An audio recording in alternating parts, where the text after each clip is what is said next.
lo que finalmente le abrió los ojos a Orwell fue em, el él percatarse, es decir, de la realidad, la cruda realidad en carne y hueso, de lo que ocurría con cuando él pertenecía a las fuerzas imperiales, a las fuerzas de la policía imperial en la India, y él veía, él se pudo dar cuenta ahí de atropellos realmente que cometían en contra de los indios.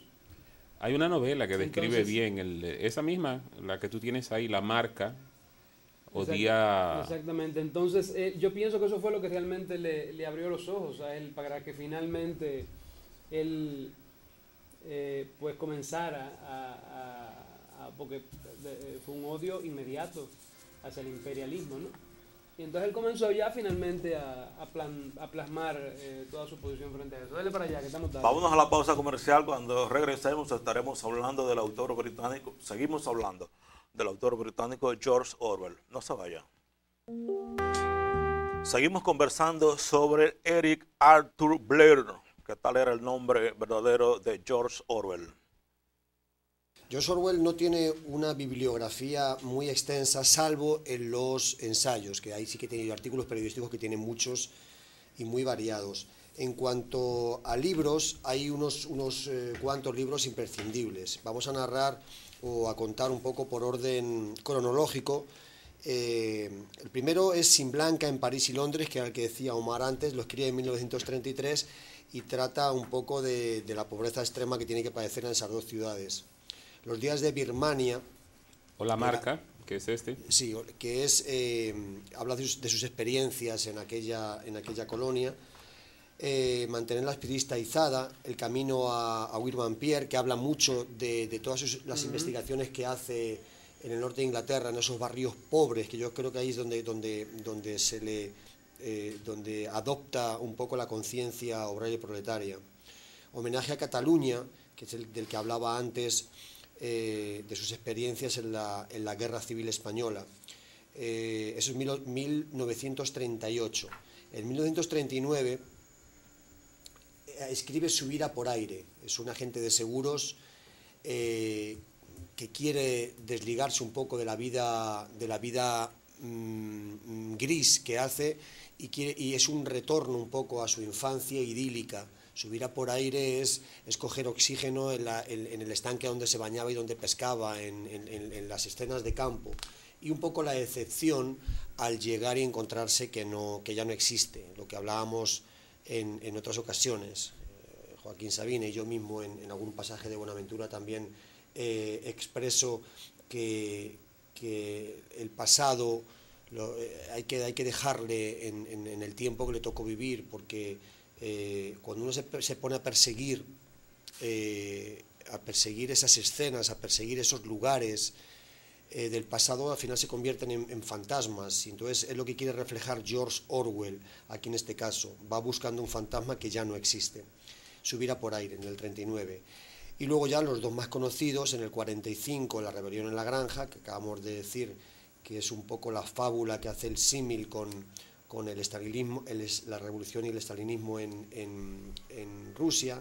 Y finalmente, en el 49, 1984, en un libro futurista, vamos a decir, pensando en lo que podría llegar a ser el control absoluto del Estado con los ciudadanos. Vamos a recordar que murió un año después, murió en 1950 y por eso se concluye ahí su obra. Sí, dos datos que es importante aclarar. Es que la novela 1984 se llama así porque él escribe en 1948 y él lo que hace es cambiar 84-48 y hace un juego con eso. Y que Rebelión en la Granja quizás sea la mejor novela para enseñarle a un jovencito lo que es la política llevada a extremos inimaginables, como lo presenta Orwell. Aquí, este libro que se llama Una buena taza de té, es una serie de artículos de George Orwell, y hay un tema que es la represión de la literatura, que es la actitud que debe tener el intelectual y el escritor, porque son dos cosas totalmente distintas, frente a la represión política y muestra de cuerpo entero el pensamiento de George Orwell. Él dice, y si por alguna razón se decidiese publicar una versión desfigurada del panfleto en la que figurasen ataques a Trotsky y referencias a Stalin, ningún comunista fiel a su partido podría protestar. Falsificaciones casi tan burdas como estas se han cometido en estos últimos años, pero lo significativo no es que se produzcan, sino que cuando se tiene noticia de ellas no provoquen reacción alguna en el conjunto de los intelectuales de izquierda. El argumento de que decir la verdad sería inoportuno o sería hacerle el juego a este o aquel se considera irrebatible, y a poca gente le preocupa la perspectiva de que las mentiras que toleran pasen de los periódicos a los libros de historia, que es un argumento que se está usando mucho hoy en día con lo de Julian Assange. La mentira organizada que practican los estados totalitarios no es, como a veces se afirma, un recurso temporal del mismo carácter que el engaño militar. Es, por el contrario, algo inherente al totalitarismo, algo que continuaría aunque dejasen de ser necesarios los campos de concentración y la policía secreta.